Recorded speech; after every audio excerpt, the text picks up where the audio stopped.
Servus, Glück auf und herzlich willkommen zu einem weiteren Ich beantworte eure Kommentare Video. Ja Leute, es geht rund um das Spiel gegen Preußen Münster und da gehen wir mal rein. Die sind nicht ganz so viele Kommentare, ich gucke mal, wie schnell ich durchkomme. Vielleicht nehme ich dann die anderen Kommentare von der PK noch mit zum Spiel gegen Münster.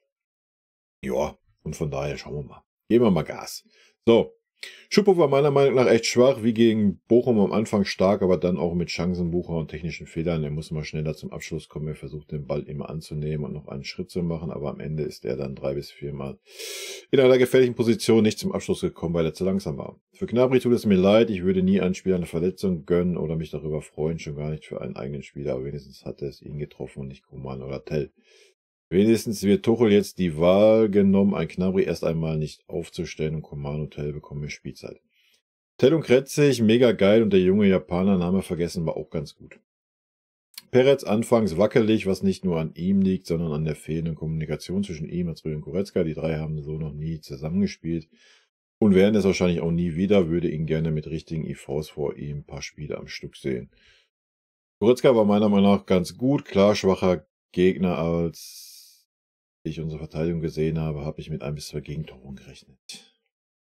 Ja, wie gesagt, die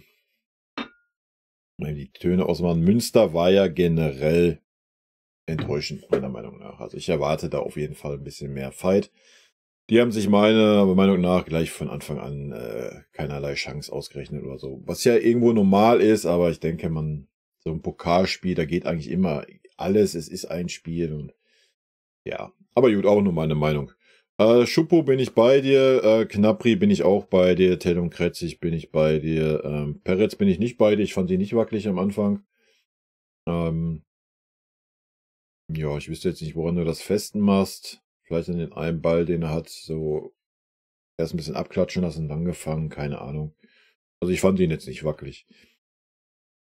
Mit 1 bis 2 Gegentoren habe ich eigentlich nicht gerechnet. Ich habe eigentlich damit gerechnet, ja, dass Münster halt fightet. Ja. Und klar hätte man dann aber 2 Gegentore kriegen können, wenn es schlecht läuft, aber ja, da war ja gar nichts. Ich sehe alles mal wieder viel kritischer. Schuppo und Jamal für mich heute schlecht. Schuppo vergebene Chancen und Jamal zu eigensinnig. Respekt zu Saar, spielt nie und hat heute 2 super Pässe gespielt. Naja, hat dafür auch 1, 2 wie ein kreisiger A-Spieler in die Tribünen gedroschen, Alter, beim Flankenversuch. Also. Aber gut. Einmal Schuppo, der vergibt kläglich, einmal Tell, der trifft. Gegen so einen Gegner musst du wesentlich höher gewinnen, egal ob Notelf oder nicht. Sollte diese IV gegen Leipzig auflaufen, was ich nicht hoffe, dann gute Nacht. Klar wurden einige geschont, aber solche Spiele muss man nutzen, um zu zeigen, wie stark ein Kader ist. Es wird noch viele Spiele geben, wo der Gegner sehr tief steht. Also ich fand es okay von der Aufstellung her. Ja, klar, ich hätte mir gewünscht, dass ein Tell mal auf der 9 spielen darf. Auf der anderen Seite kann ich schon verstehen, dass er ihn auf links gebracht hat, so im Hinblick, weil das die Pose ist, die er ja eher, wenn spielen wird, weil Kane natürlich gesetzt ist in irgendwelchen guten Spielen. Und da verstehe ich das auch schon. Ja, Schuppo und Jamal waren schwach heute. Ja, na klar. Und Jamal war wieder viel zu eigensinnig, habe ich gesagt. Ja, aber ich weiß nicht, so ein Spiel, wie gesagt, das hatte für mich einen Trainingscharakter oder Freundschaftsspielcharakter. Also da muss man jetzt auch nichts überbewerten. Am Samstag ist Leipzig und ja, dann wissen wir mehr. Ne? Aber ja, man kann das natürlich, wenn man das aufdröseln möchte, so ein Spiel und da jeden Spieler einzeln rauspicken und bewerten möchte, kannst du Jamal und Schuppo auf jeden Fall kritisch sehen. Ja, bin ich komplett bei dir.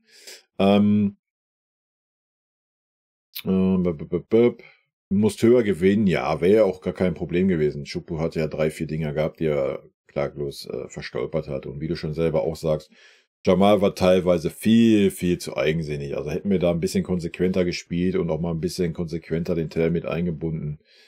Ja, dann wäre das auch anders ausgegangen.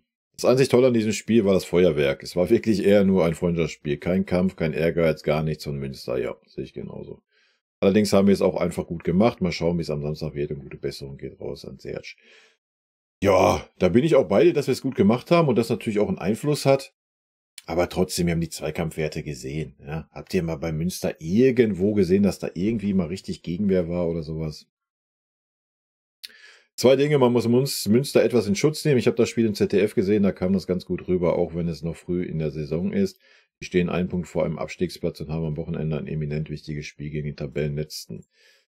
Da ist es denen allemal wichtiger, gesund aus dem Spiel zu kommen und keine Kraft zu lassen. Hätte das Spiel zu dem Zeitpunkt stattgefunden, wo es hätte stattfinden sollen, nämlich an dem Wochenende, an dem eigentlich Pokal war, das Spiel aber wegen Supercup verlegt wurde, hätte es möglicherweise anders ausgesehen.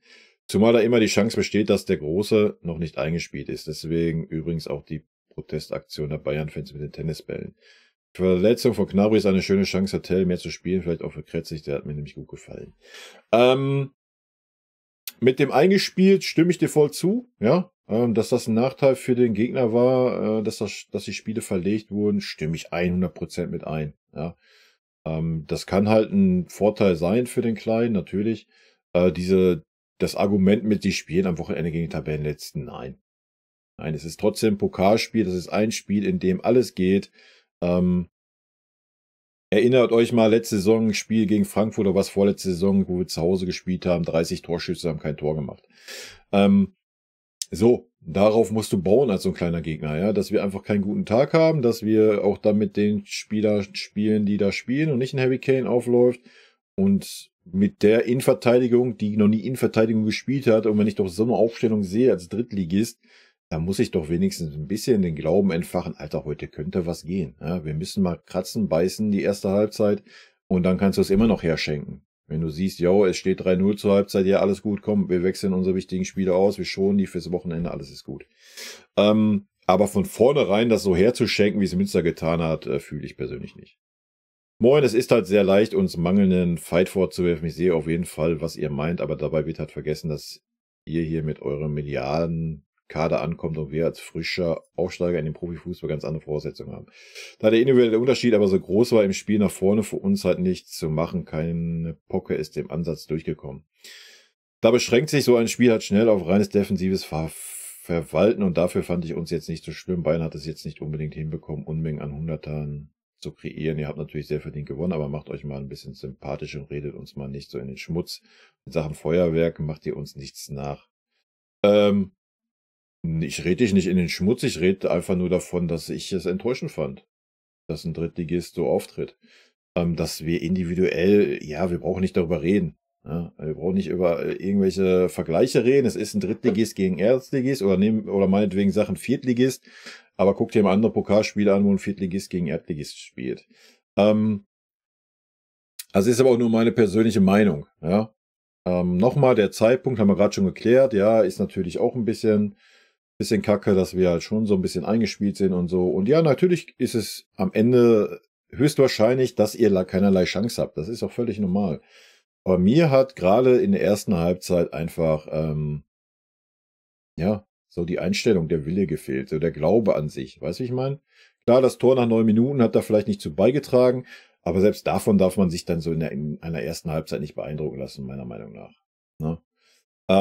Dass ihr hinten drin steht, ja, genau das ist doch, womit wir Probleme haben. Ja, ihr hättet noch, wärt ihr da ein bisschen aggressiver, auch in den Zweikämpfen gewesen. Guckt dir die Zweikampfwerte an. Das ist ja lächerlich. Ja. Das ist das Einzige, wovon ich rede. Ich rede euch nicht in den Schmutz oder sonst was, dass ihr ganz andere Voraussetzungen, ganz andere Sorgen habt. Darum geht's ja auch gar nicht. Ja. Aber das war einfach nur mein Empfinden. Ich habe halt selten so ein Pokalspiel gegen uns gesehen, wo der Gegner sich so ergeben hat. Ja, das ist das Einzige, was ich sage. Dass man hinten drin steht und auf Konter geht, ist doch völlig legitim. Genau da haben wir doch unsere Schwächen. Ja, das haben wir dann auch 1-2 Mal gesehen, wo Kimmich wieder rumgeirrt ist. Da war so viel freier Raum.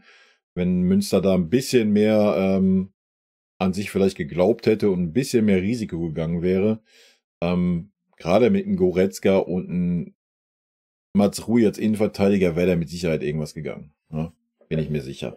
Aber am Ende des Tages soll es uns ja recht sein. Es ist halt einfach nur, was mir persönlich aufgefallen ist. Und das soll auch kein Bäschen sein oder sonst was. Wie gesagt, ich komme selber hier 40 Kilometer entfernt von Münster. Ja, einfach nur meine Meinung. Sah aber gut, überleg mal, wie lange der nicht gespielt hat. Finde ihn in Trainingsspielen auch immer gut. Kann das negative Bashing gegen ihn nicht nachvollziehen. Traurig. Ja, weil er so gut ist, hat er letzte Saison 2 Minuten gespielt. Ja, Das ist natürlich dann auch negatives Bashing, wenn man das sagt. Dass da ein Spieler bei uns sitzt, der sich 4 Mille reinzieht und sich die Eier schaukelt. Was ich ihm nicht vorwerfe, würde ich an seiner Stelle genauso machen. Er hat noch nie in seiner schon sehr fortgeschrittenen Karriere so viel Geld verdient, ja, weil er nicht die Leistung gebracht hat. Brazzo hat ihn dann geholt als, weiß ich nicht, und mit einem Vertrag über, weiß ich auch nicht, 3 oder 4 Jahre, 4 Mille ausgestattet. Ja, dann ist doch klar, dass er nicht wieder irgendwo hinwechselt, wo er wieder nur einen Bruchteil von diesem Gehalt verdient. Deswegen kein Vorwurf an ihn, aber jetzt zu sagen, das wäre ungerechtfertiges, negatives Bashing. Alter, wenn er auch nur ein bisschen Qualität hätte, würde er spielen. Ja, gerade in der jetzigen Situation. Ja, gegen Münster gibt man ihm dann mal 20 Minuten. What the fuck? Ja, also welches Argument wird es jetzt bringen? Also. Aber gut, du hast deine Meinung, ich habe meine Meinung. Tuchel wird jetzt gezwungen, näher an deine Startelf zu kommen, zumindest links außen. Ja, schauen wir mal. Aber wir wollen jetzt auch nicht darüber diskutieren, dass ein Coman schwächer wäre wie ein Gnabry, oder? Oder dass ein Gnabry nur ansatzweise die Leistung gezeigt hätte eines Coman in dieser Saison bisher. Also. Ach, ich bin froh, dass es ein ruhiges, abgeklärtes Spiel wurde. Blutdruck werde ich dann am Samstag wieder haben, also passt das so. Joa. Wird auf jeden Fall teuer werden für sowohl Münster, Feuerwerk, wie auch für Bayern Tennisbälle. Ja, das ist schon richtig, nur wir können es verkraften und Münster eher weniger. Aber gut. Kannst halt so und so sehen. Ich verstehe das schon irgendwo aus Fansicht, auf der anderen Seite aus Fansicht. Muss man dann als Münsteraner seinen Verein, wenn man weiß, es geht natürlich nur gegen den Abstieg und finanzielle Mittel sind nicht so da, muss ich den dann irgendwie dann noch durch sowas so belasten? Weiß ich nicht. Sehe ich genau wie du am Ende. Job down, Material geschont, Gnabry Unterarm gebrochen, fällt lange aus. Also brauchen wir uns da weiter keine Gedanken mehr machen, ob er aufgestellt wird. Morgen muss Leipzig ja auch noch ran. Mal sehen, ob die ein Pokalspiel bekommen werden oder auch nur ein Freundschaftsspiel. Die Bank konnte sich mal zeigen. Das war gut. Freue mich auf Samstag. Joa. Könnte sein, dass die Dosen die Wehen bekommen in Wiesbaden. Nee, war nicht schlecht. Vielleicht werden sie auch Spieler schon für Samstag. Ja. In erster Linie müssen wir auf uns gucken und nicht auf das, was Leipzig macht. Ansonsten, ja, stimme ich dir zu. Komm gar nicht mehr hinterher, die Reactions anzuschauen. Weiter so. Ja, ich kann da auch nichts für. Alle 3 Tage ein Spiel, da wirst du auch wahnsinnig. Tell super gespielt, Goretzka und Mazraoui. Auch für dass sie keine Innenverteidiger sind, verdienter Sieg. Ja, da müssen wir nicht drüber reden. Also, der Sieg nicht verdient gewesen wäre. Inzwischen, ihr witziges Spiel heute, allein schon die Aufstellung war wild, trotzdem verdient weitergekommen. Jo. Tolles Anschwitzen heute fürs Leipzig-Spiel. Hab schon einen Schreck bekommen, als Saar eingewechselt wurde. War okay heute, sonst aber auch nichts. Letztlich auch Top-Leistung gemacht. Auf jeden Fall super auffällig gewesen, ne? Wie gesagt, hat sich immer angeboten, war immer anspielbereit, hat auch immer den Ball gefordert, hat auch ein paar Anweisungen verteilt und super sympathisch einfach. Also, schade, dass Münster den Zuschauern kein schöneres Spiel bieten wollte. Das war 90 Minuten Schadensbegrenzung, Hauptsache nicht zweistellig verlieren, kein Pokalkampf, das war sehr enttäuschend. Drittliges hin oder her, ja, dann bekommen sie halt eine Klatsche, aber sie hätten es wenigstens versuchen können. Immerhin zu erwähnen, dass der beste Spieler der Münsteraner ein junger Münchner im Tor war. Genesungswünsche an Gnabry, der sich leider den Arm gebrochen hat, aber das war das Glück für Kretzig, der für mich das Highlight des Spiels war. Immer aktiv und mit viel Spaß am Ball, hat auch super auf dem Platz kommuniziert, hat mich etwas an den jungen Müller erinnert. Ja, sehe ich genauso. Wäre schön, wenn wir ihn häufiger sehen würden. Ja, vielleicht wären wir das ja jetzt. Tell wieder stark, auch wenn er auf dem linken Flügel viel Pech hatte, aber sich nie hängen lassen und am Ende mal wieder sein Tor gemacht. Ja, leider haben wir zweite Halbzeit auch nicht mehr über links gespielt. Ne? Es ging alles nur über rechts. Also er war gar nicht mehr im Spiel eingebunden, zweite Halbzeit. Von daher hat es mich dann auch gefreut, dass er dann nochmal 15 Minuten in der Mitte spielen durfte. Ich hoffe, dass wir ihn auch wegen dem Ausfall von Gnabry jetzt häufiger in der Startelf sehen werden. Aber das ist halt auch das Quäntchen Glück, das junge Spieler haben müssen, den richtigen Zeitpunkt zu erwischen. Kretzig hätte nie ein so geiles Spiel machen können, wenn Gnabry sich nicht so früh verletzt hätte. Buchmann hingegen hätte womöglich eine Chance in der IV bekommen, wäre er selbst nicht verletzt. Aber ich dachte, er wäre wieder fit gewesen. War der noch auch nicht auf der Bank oder was? Ich hatte eigentlich gelesen, dass er wieder fit gewesen wäre. Schade, dass Pavlovic nicht dabei war. Warum eigentlich nicht? Der hätte Kimmich prima vertreten können. Weiß ich auch nicht. Habe ich mich auch gefragt. Weiß ich aber auch nicht, ob der verletzt ist oder ob er vielleicht, ja, keine Ahnung, woanders gebraucht wurde. Aber zweite Mannschaft hat doch jetzt auch nicht irgendwie den nächsten direkten Spiel gehabt, oder? Habe ich mich auch gefragt, weil in der Vorbereitung Bären stark auf der Position, ne?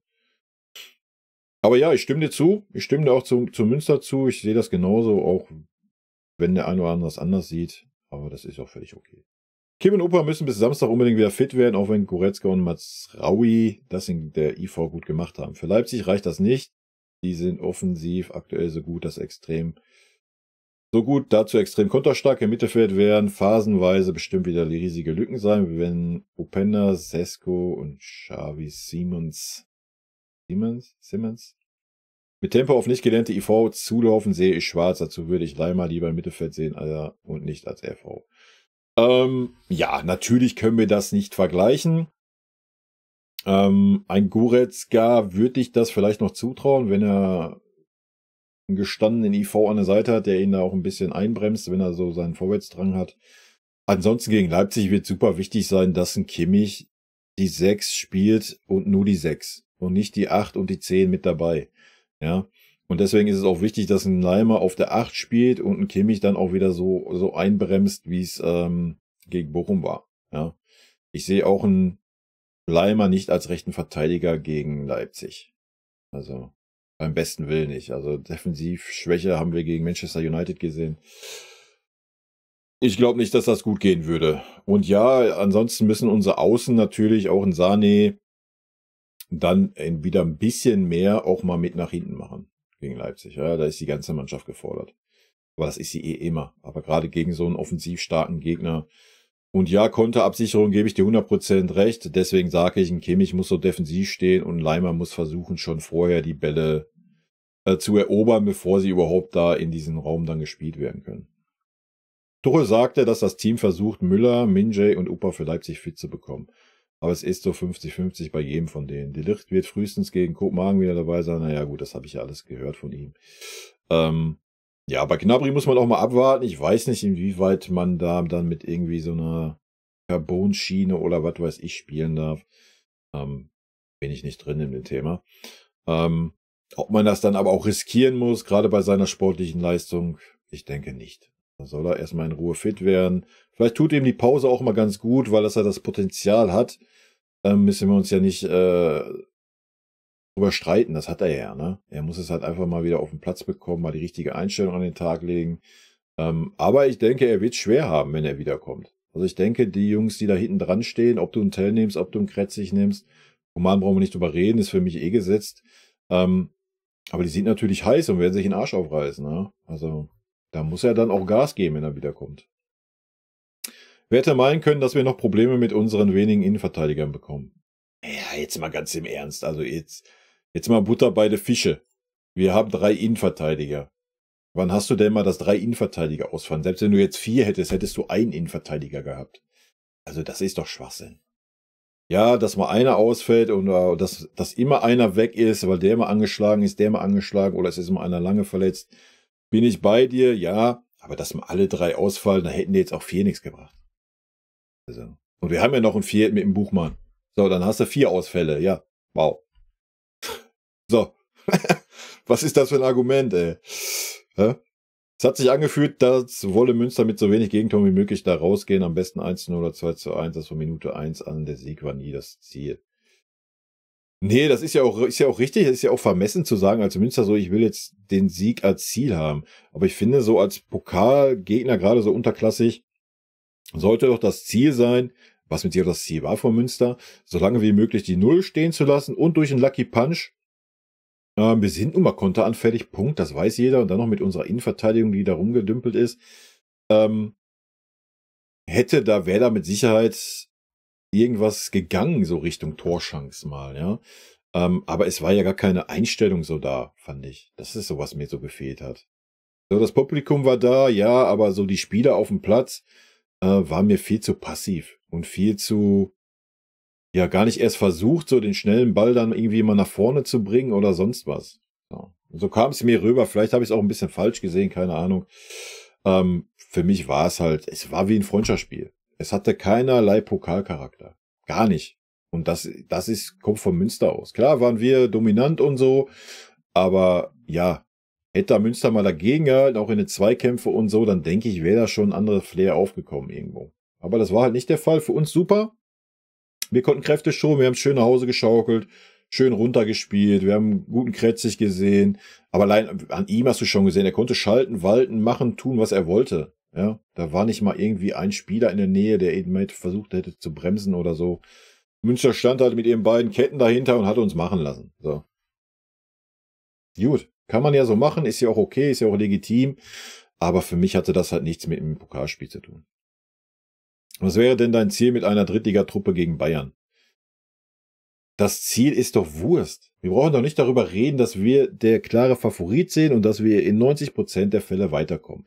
Aber es ist ein verkacktes Pokalspiel. Wie oft sind wir als der große FC Bayern in der ersten oder zweiten Runde an einem Amateur gescheitert?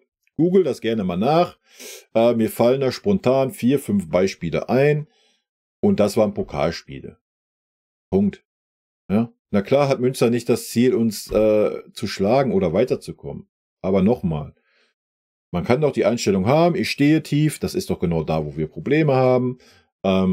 Versucht dann mit 2, 3 Offensiven dann nach vorne zu stoßen, wenn wir die Chance haben. Das hat Münster schon gar nicht gemacht. Sind einfach immer hinten stehen geblieben, haben sich gar nicht rausgewagt.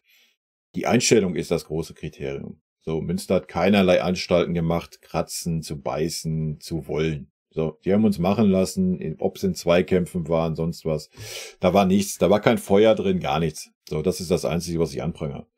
Und ja, wenn ich ein Drittligist bin und nichts zu verlieren habe, ja.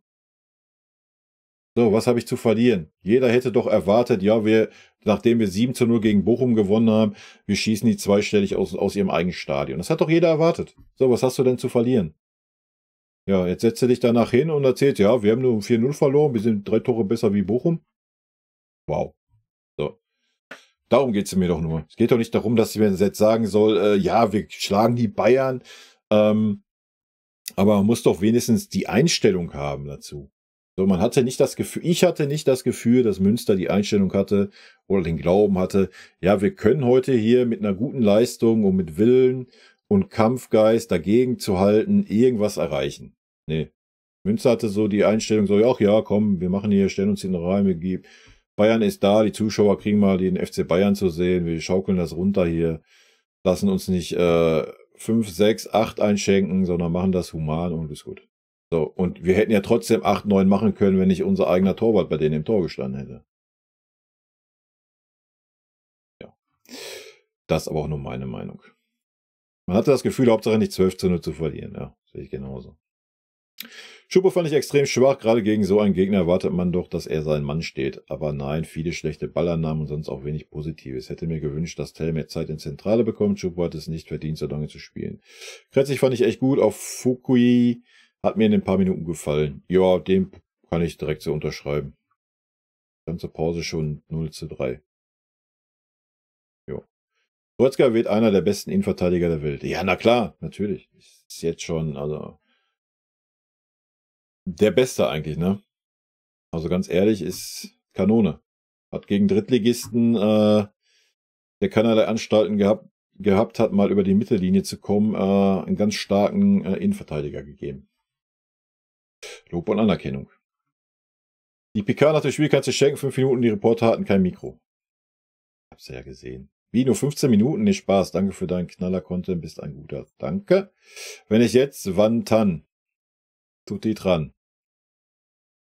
Assist von Bunazar. Jawohl, Chaka! Dafür wird man ihnen in Kamerun eine riesige Startuhr bauen. Ein lockeres Trainingsspielchen mit Pech für Gnabry, der nun länger ausfällt. Münster. Saar hat den tollen Pass auf Tell gespielt. Ja, trotzdem für mich eine Birne. Ich habe danach 2 Flanken gesehen, die hinter die Baustelle gingen, Alter.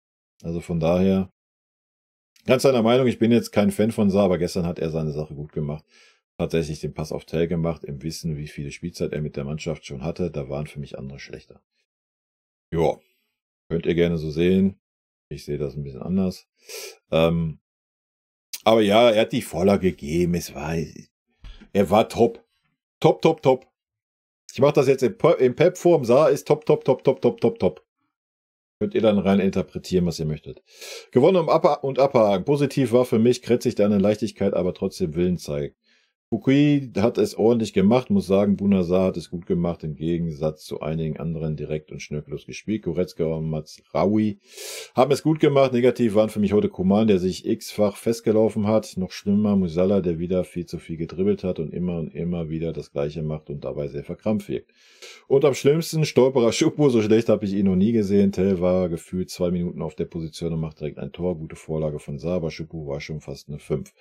So, nun ein Video gesehen, wie ich sehe, haben wir da vieles gleich gesehen. Einziger Unterschied, ich fand die Leistung von Saar okay. Keine Ahnung, was du da gesehen hast, aber okay, hoffe in Leipzig sind viele Spieler wieder fit. Ja, anscheinend habe ich ja den Saar zu schlecht gesehen. Ne? Ist dann vielleicht mein Scheuklappenblick, wenn ich dann so 2 super verstolperte Flanken sehe. Ja, vielleicht ist das dann überbewertet. Vielleicht muss man dann seinen einen Pass, den er gespielt hat, mehr sehen. Keine Ahnung. Für mich ist das einfach eine Birne, Alter, der absolut kein Bundesliga-Niveau hat. Aber es war ja auch nur ein Drittligist als Gegner und kein Bundesligist. Alles okay, bis auf Koman, der für mich ein gutes Spiel gemacht hat. Ich weiß nicht, was du unter Festlaufen verstehst. Auf jeden Fall hat er es versucht, durchzudribbeln. Klar musste er auch manchmal abdrehen, wenn aber alles funktionieren würde, hätten wir 20:0 gewonnen. Ja, ich weiß schon, was er meint. Also Koman war jetzt auch nicht so, ich habe ihn auch eher Durchschnitt gesehen. War auch das Problem, dass er ganz oft halt einfach zu eigensinnig war und dann ist er nach außen gedribbelt, anstatt dann die Flanke zu versuchen, hat er wieder zurückgedribbelt, hat den Ball wieder mittig reingelegt und da hat auch so der letzte Wille irgendwie gefehlt. Aber nochmal, das kann ich verstehen, so man hat schon das Spiel gegen Leipzig im Hinterkopf, Münster hat sich nicht gewehrt. Warum höher springen, als du musst? Also von daher war doch alles gut. Echt, du fandest Coman gut, war für mich zu eigensinnig und glücklos, was mich zum Beispiel bei Coman oder noch mehr Musiala nervt und Tuchel auch mal Ansagen machen muss, ist, wenn es zum Beispiel bei Musiala nicht läuft, dann setzt er ein Dribbling nach dem anderen an und will am besten alle ausdribbeln. Statt einfach mal einen Schritt zurück machen und vielleicht mal mehr das Passspiel zu forcieren. Ja, da bin ich bei dir. Musiala war wieder super eigensinnig. Ja, ich glaube, man hat da wieder so das Gefühl, er will unbedingt erzwingen, ein Tor zu machen. Er will unbedingt zeigen, dass er irgendwie, keine Ahnung, dass er der große Dribbler ist. Ich weiß es nicht. Schwierig. Gegen Bochum war es richtig gut von Jamal. Aber fairerweise muss man da auch sagen, dass er da ein bisschen aus einer tieferen Position kam und nicht so aus dieser, weil Münster halt so tief stand. Wir haben es ja gesehen. 15 Meter in der Hälfte vom Münster stand ein Goretzka als Innenverteidiger. Ja. Da ist natürlich dann auch schwer für so einen Musiala, ne? Der sonst eher so ein bisschen aus der Tiefe kommt, Raum hat, dann kann er seine Dribblings auch nutzen. Wenn da 5 Münsteraner sind mit 10 Beinen, dann ist auch schwer da durchzudribbeln. Ja, muss man auch fairerweise sagen. Aber ja, er hätte mehr spielen können müssen. Bin ich dabei. Zu viele Solo-Aktionen, die nichts gebracht haben. Fehlpass, Bonapsa, 30 Minuten, kein Tor. Auch mit nur 50% muss es besser gehen.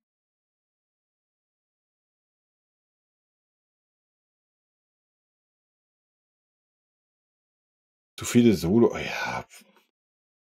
Wie gesagt, ich bin der Meinung, man sollte dieses Spiel nicht überbewerten oder generell irgendwie groß bewerten. Ja. Es war Münster, die keinen Bock hatten, uns einen Fight zu liefern.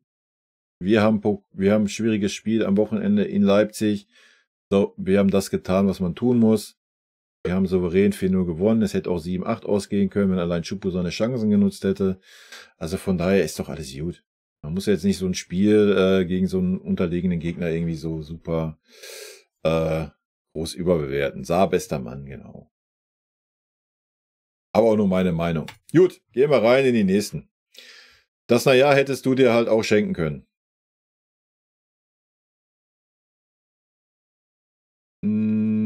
Das Naja, worauf? Muss ich mir mein eigenes Video nochmal angucken. Aber gut, wenn das deine Meinung ist, hätte ich mir das vielleicht schenken können. Sobald Tell in der Mitte spielen darf, macht er seine Tore heute auch wieder. Jo. Goretzka, Kretzig und Tell, die besten Spieler heute. Ja, Goretzka und Kretzig auf jeden Fall.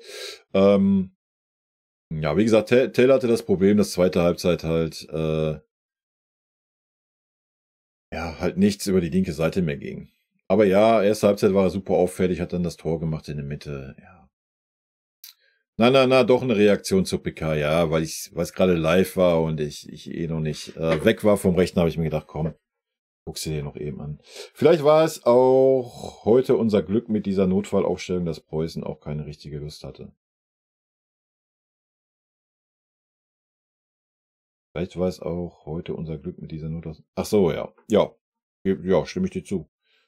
Ähm, Ich denke, wenn nicht in dem Spiel, wann dann? So, ne? Mit dieser Aufstellung. Aber gut, Preußen hatte halt nicht so den Drang. Guter Assist von Bunazar, hab schon schlechtere von Kimmich und Co. gesehen. Hab schon schlechtere von Kimmich und Co. gesehen. Hab schon schlechtere von Kimmich und Co. gesehen. Unglaublich, was die geleistet haben, vor allem gegen diesen Wahnsinns-Hammergegner. Na, mal nicht so sarkastisch sein hier. Die Mannschaft sollte immer bei der Verteidigung mithelfen. Das ist richtig. Saar, Man of the Match. Gib dir ein Herz, auch wenn ich das nicht fühle. Guter Assist, hab schon schlechter von Kimmich und Co. gesehen. Was ist denn los hier, Leute? Seid ihr Bots oder was? Bämmt ihr alle dasselbe oder was? Münster lässt nur 4 Tore zu. Gratulation.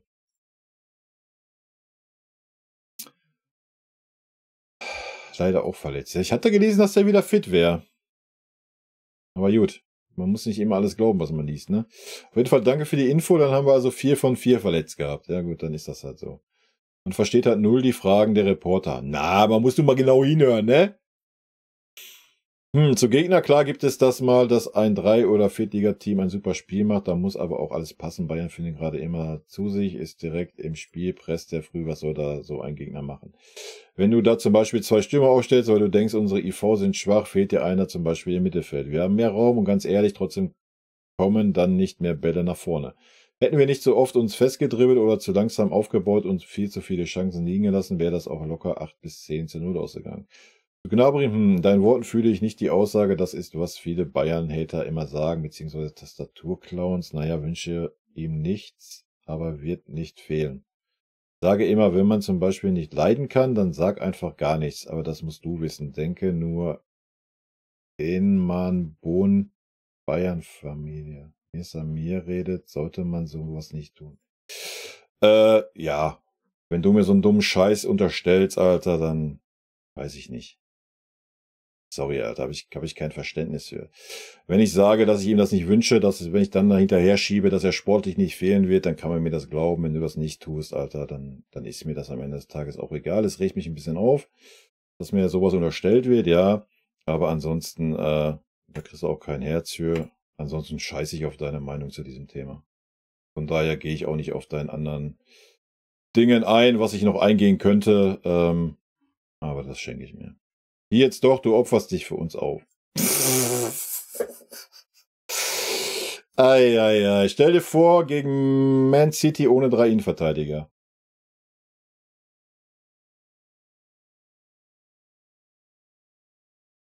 Stell dir vor, gegen Man City mit 3 Stürmern. Nee, keine Ahnung, was soll ich mit der Aussage anfangen? Das war Münster und nicht Man City. Und was sollen wir das jetzt ändern? Sollen wir deswegen jetzt nächstes Jahr 7 Innenverteidiger im Team haben, damit, wenn 4 ausfallen, wir noch 3 haben, oder was? Da war aber einer über den Ausfall von Gnabry nicht ganz so unglücklich. Aha. Das ist aber eine böse Unterstellung. Glaub nicht, dass irgendjemand einen Spieler eine Verletzung wünscht. Das geht beides zusammen. Man wünscht es keinem, aber man ist trotzdem nicht unglücklich, dass es passiert ist. Nee, ich wünsche Gnabry keine Verletzung. Nochmal, ja. Der Gnabry ist ja auch ein netter Typ und sowas. Da müssen wir gar nicht drüber reden. Es geht mir rein und alleine um das Sportliche. Und sportlich wird er uns nicht fehlen von den Leistungen, die er bisher gezeigt hat. So, Punkt. Ja, aber deswegen wünsche ich doch keinem Spieler von uns eine Verletzung. So. Ja. Naja. Der Trainer von Münster ist offensichtlich Klopp-Fan, zumindest seinem Look nach zu urteilen. Hätte er vielleicht mal ein bisschen Klopp-Fußball sich annehmen oder seine Jungs auf jeden Fall mal so motivieren sollen, wie es ein Kloppi tut. Wieso wohnst du nicht in München? Ich bin zu arm, um in München zu wohnen. Nee, weil ich im Ruhrpott wohne. That's the point. Aber klar, du kannst mir gerne eine günstige Wohnung in München klar machen. Guten Job. Dann bin ich dabei. Ja, kein Problem. Könnte er vom Trainingsgelände berichten, näher an Thomas und den Trainerstab rankommen und positiv beeinflussen. Ja, der ist gut, ey. Der ist gut. Fühle ich. Würde ich tun. Ich wäre dann der Stalker. Der Thomas Tuchel Stalker. Herrlich. Ai. Ich würde es versuchen. Ich würde mich durchkämpfen. Nein, Spaß beiseite. Also ist ja... Was willst du für einen Einfluss nehmen? Du hast doch keinen Einfluss als irgendein Lowbob, Alter. Ich sitze hier, ich hau meine Meinung raus und mache ein bisschen YouTube und das ist alles. Ja? Was soll ich für einen Einfluss haben beim FC Bayern, Alter? Da habe ich noch nicht mal als Einfluss, den Greenkeeper die Hand zu schütteln, ey. Peinlich, was du da von dir gibst. Zieh bitte das Bayern-Shirt aus. Aha, weil er möchte bestimmt den freien Oberkörper von Kai begutachten. Ja, darf ich leider nicht, sonst will ich dir mal zeigen, ist kein Problem. Ja, Olaf, Grüße gehen raus. Ich denke mal, du meinst das wegen der Knabri-Thematik, was ihr alle irgendwie ein bisschen in den falschen Hals bekommen habt, was mir aber am Ende des Tages wurscht ist. Ne? Wenn ihr das nicht passt, wie gesagt, hier wird keiner gezwungen, sich irgendwas anzugucken. Ihr klickt hier freiwillig drauf und wenn euch nicht gefällt, was ihr seht, dann klickt ihr halt nicht nochmal drauf und ist doch schön. Ist doch kein Problem für mich. Ja gut, das waren eure Kommentare. Kurz und schmerzlos. Leute, rot-weiße Grüße gehen raus. Wochenende freuen wir uns auf ein schönes Spiel. Bin sehr gespannt. Kann in die eine oder andere Richtung gehen oder vielleicht trennen wir uns wieder unentschieden. Wer weiß. Wir werden es sehen. Mal gucken, wer fit wird. Morgen ist Pressekonferenz. Ich denke mal, dann erfahren wir vielleicht, wie die Chancen stehen, dass der ein oder andere fit wird. Und in diesem Sinne, rot-weiße Grüße gehen raus. Tschüssi.